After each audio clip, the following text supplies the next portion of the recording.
Aloha, everyone. So I believe I am live now. This Facebook thing can be a little temperamental, but regardless, I'm moving forward. And today's talk is, as I mentioned earlier, on the mythology behind Christmas. So, why was Christmas put on the date of the 25th? Actually, before I get into that, how is everyone? You can comment below. I see I have my first few viewers coming in. I appreciate everyone's participation in my journey here abroad. When you work in the public service industry and there's a cold that starts at one end of the joint, it makes its way across everybody along the way, and so my voice has dropped a few octaves. But it's something that I'm overcoming quite quickly because I literally am just telling myself I'm not the type to get sick. Mind over matter. And if you don't mind, it doesn't matter. So please share your comments. I always appreciate having an interactive exchange between all of the new followers, the people who've been following me for quite some time, and all the usual suspects.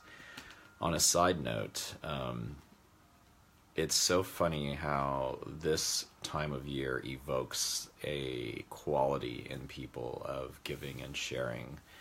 And there's a young gentleman where I don't work, who gave Christmas cards to everybody. And I thought, oh, that's really nice of the guy. And towards the end of my day, guess who got one as well? This kid. So here it is, and in it he wrote, to Alex, hope you have a wonderful Christmas and New Year. Enjoy the rest of your stay in Ireland. Anton. And it's funny, we are never without support and love. So I take that card as a symbol of the spirit of brotherhood that transcends cultures and demographics and nations. And yeah, that was really cool. So with that, if there are no questions or further comments, well, there's always room for comments. So as I'm saying my spiel, feel free to comment on anything you hear, because my work is suggestive. It is based on the studies of a gentleman by the name of Joseph Campbell, who during his lifetime was one of the world's foremost authorities on global mythology, and he taught comparative religion and mythology at Sarah Lawrence College for 38 years. And his first book was called The Hero with a Thousand Faces, and several of his works, in fact, were the inspiration behind George Lucas's Star Wars trilogy. And so, of course, I was an immediate fan once I saw the connection there. And I'll likely do another video at some future time on the mythology behind Star Wars, for all you Star Wars nerds like myself. So let's get into it. So this will just be brief. It's more of a reminder while everyone's with family and celebrating this wonderful holiday that brings people together. Why was it said that Christ was born on December 25th? Well, that is roughly the date of the winter solstice, which is the darkest night of the year. And the day is the shortest, And what it is symbolic of is we are born into darkness, but have the potential to become fully radiant by the time we get to the summer solstice, which is what the summer solstice is, the longest day of light in the year. And during the winter solstice, like Christ, each of us has this potentiality in us to awaken to our inner light. It's that spark that becomes the flame and eventually becomes self-luminous.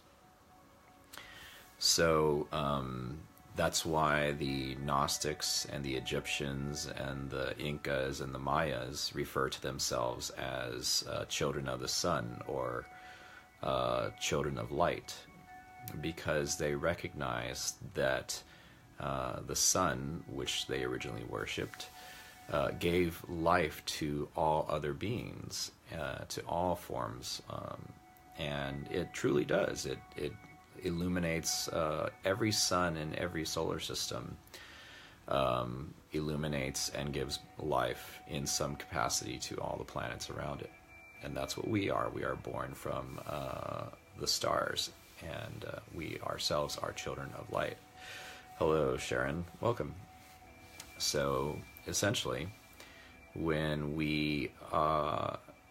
the date of Christmas comes along, remember that it is the shortest day period of light and the longest of darkness. And it is a reminder to us that even though we are born into a situation that may be seemingly dark or insurmountable or impossible, we have that potential in us to overcome that. And during this time of year especially, it is a meditation that I would recommend to all of you, to meditate on this idea that you are presently in the longest day of darkness. But as the year progresses and as you inch closer and closer to the summer solstice, meditate on this idea of the birth of light in you. And so there is a whole motif of the death and resurrection of Christ that is even congruent with the cycles of the moon. Whenever the moon becomes fully radiant, then it disappears for 3 days, and then is born again as a new crescent moon or a new moon, and then becomes fully radiant again. And that theme occurs in the death and resurrection of Christ, where he was in the tomb for 3 nights, and then boom, born again. And so each of us, you can look at these symbols as transitory. You know, everything that is transitory, everything that comes and goes, is just a metaphorical reference. That's what we all are. We are always referring to that which can't be talked about, because it's said that the best things can't be talked about because they transcend thought. The second best are misunderstood because they refer to that which can't be talked about. And of course, the third best are what we talk about. So,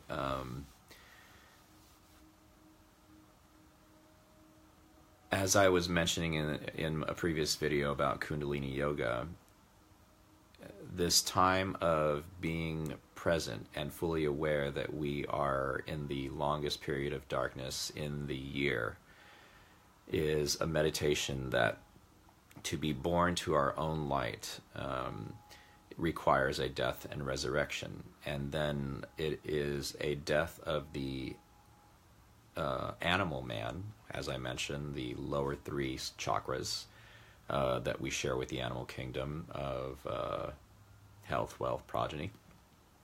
And then dying to that, looking out for just yourself, and being reborn to your spiritual man, recognizing that every man, woman, and child is simply another aspect of the one light that is shining forth from all of us.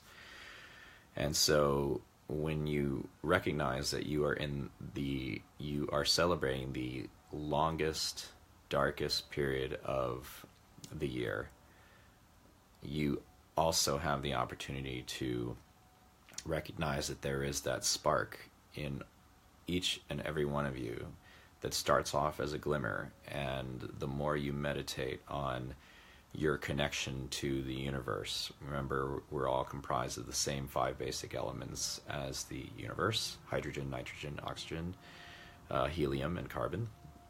And therefore, that is our connecting link to the sun, to the planets, and to the stars. And you don't have to get rid of your religion. It's really just a matter of seeing it in a different light. When there have been studies to see if there was one universal flood, and what has been discovered is there were a multitude of different floods throughout different time periods. Well, then you can ask yourself, what is the message of the flood? And when you see that water represents the realm of the unconscious, and a flood represents the coming of chaos and the loss of balance and the end of an era or psychological posture and so forth, then it begins to talk to you again.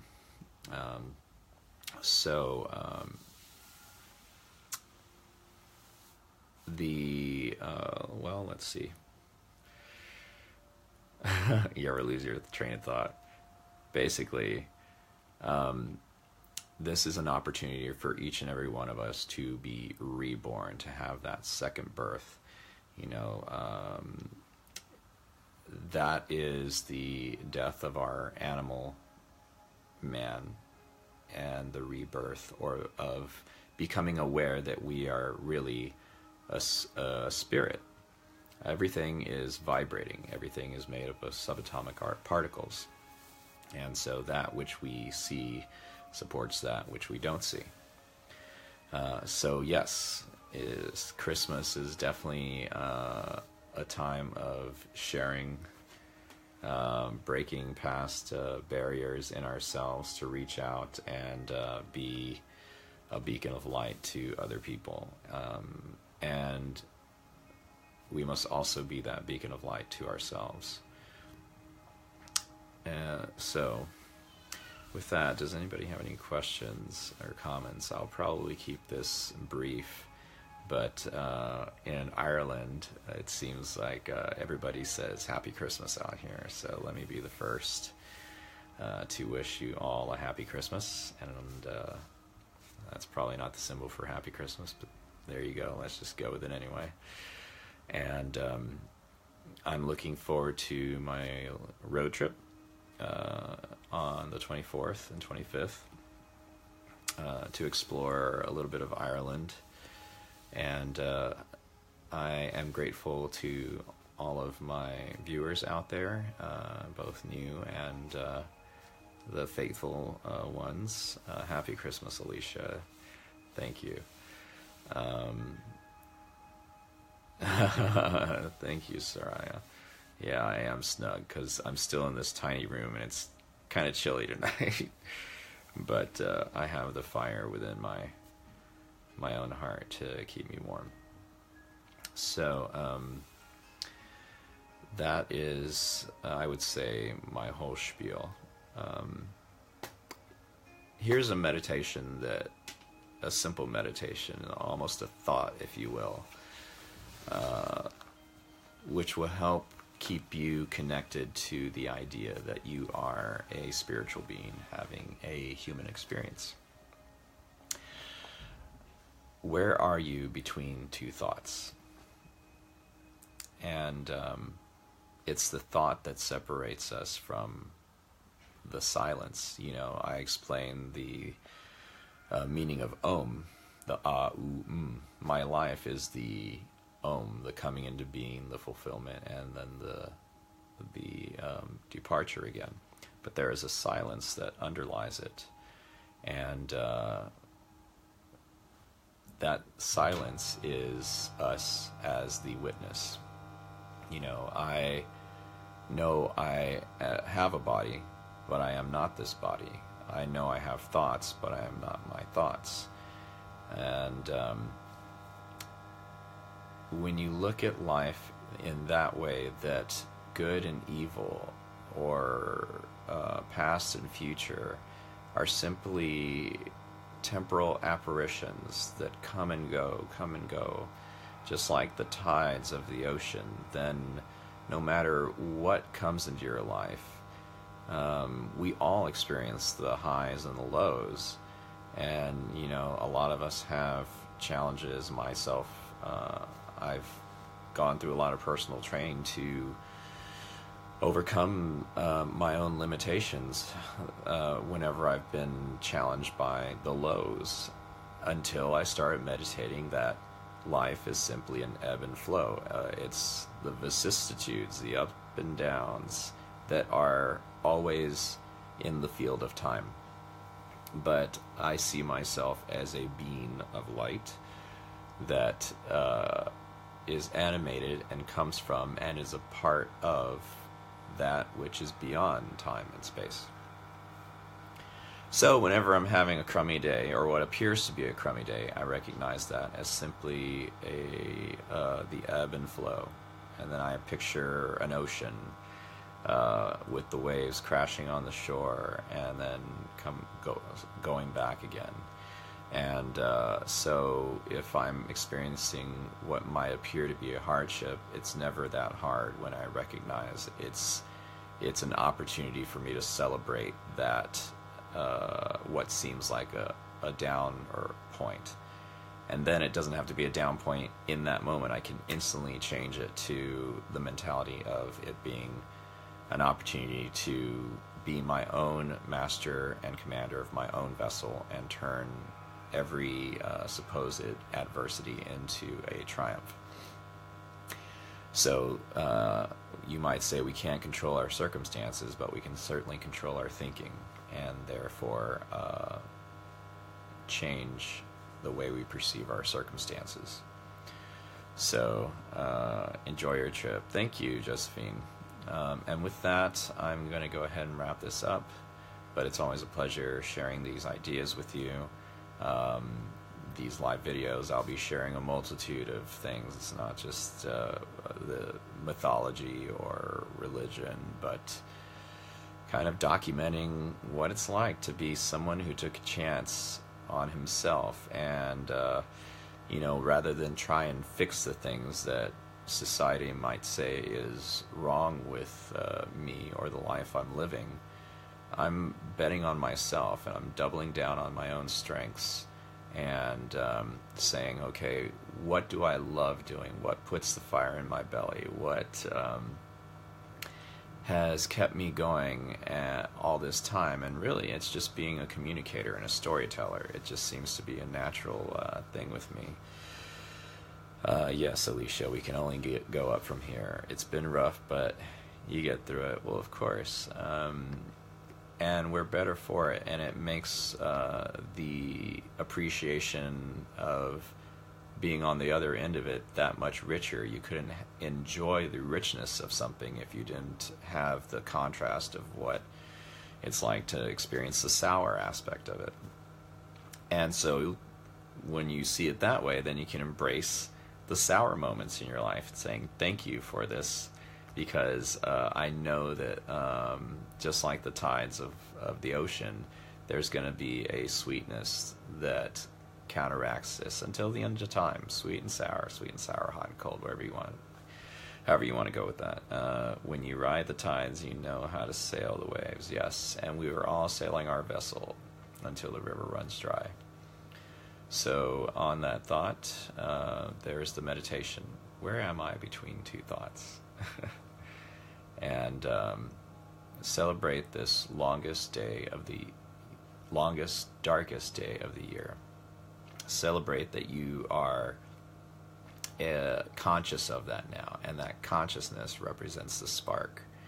And because you now have that spark, you can meditate during Christmas about the birth of light in your own life. And that is what Christ represents in religion, is that new birth that shines upon all forms of life. And so sweet and sour make a good stir fry. Indeed they do. It's funny, that's what I thought of too, so I'm glad I'm not the only person. So with that, I wish you all a happy Christmas, and I'll see you before the New Year, so I'll reserve that one. But if I don't see you, then yes, Happy New Year, and good afternoon, good evening, and good night. Aloha.